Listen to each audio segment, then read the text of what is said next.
life wanted to be an actress, or was it something you fell into later? It's definitely something I fell into, but I guess I'm not that old, so halfway through my life I have been. I started as a dancer, so I've been dancing since I was 2, and I went to high school at an arts high school where I danced and I loved it, and then I fell into this acting class, and it really gave me a way to express myself that I really enjoyed, and so I kind of just picked that up. He happened to be a manager who managed me for 7 years of my career in the beginning. Taught me everything about the industry, and I just continued from there. When you're doing something that's related to dance and acting and all of that, do you think there's a big difference in doing sort of a bigger budget film and an indie film, is budget-wise with it, or is dancing good no matter what, sort of thing?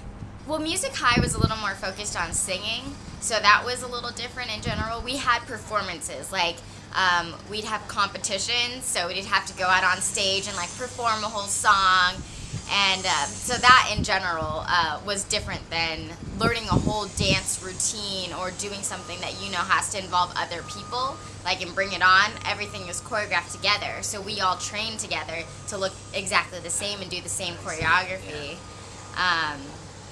But I don't know. Dancing is always fun to me. I love dancing, so I don't care. Okay, so I want to backtrack a little bit before I get to the real world where we are now. But The Lovely Bones, of course, was certainly a departure, and I think that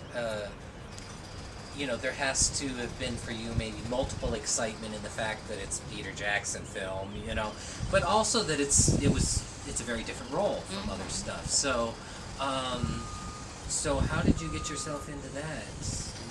And what was your sort of reaction to being a part of that? Well, Peter Jackson is a different director in general. He is amazing. Like, his creative mind, the way he visualizes, the way he works with actors is very different than working with any other director. Actually, all directors are pretty much different, but the way he visualizes, like, their budget and stuff was obviously quite large, and so everything to the smallest details mattered to your character build-up. Like, my outfit was made from scratch. Literally, they thought of a pattern, created it on a computer, printed it out onto fabric, cut the fabric, made it into a dress, and that's what I wore. Same thing. That's how to the detail. Every rhinestone that went on, like some of my outfits were only in the shot for 2 seconds maybe, and they spent hours making these. They gave me an Asian accent, which was interesting. I had a beautiful, lovely white Jewish lady teaching me an Asian accent because I didn't grow up with one, or I wasn't really around it. So that was interesting because that was a different focus for me. That was something else that I had to think about all the time, was how do I say this, and sound natural and fluent in that way.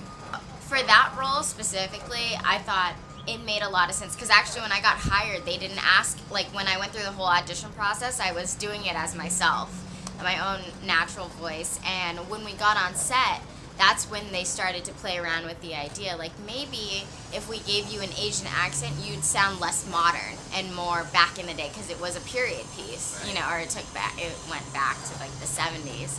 And I think it did help because I grew up in Orange County, I got a little bit of a Valley girl going on, so I think it worked out well. It made the character more innocent, I felt, and it really added in that way. It wasn't like, oh, I am a stereotypical Asian, you know?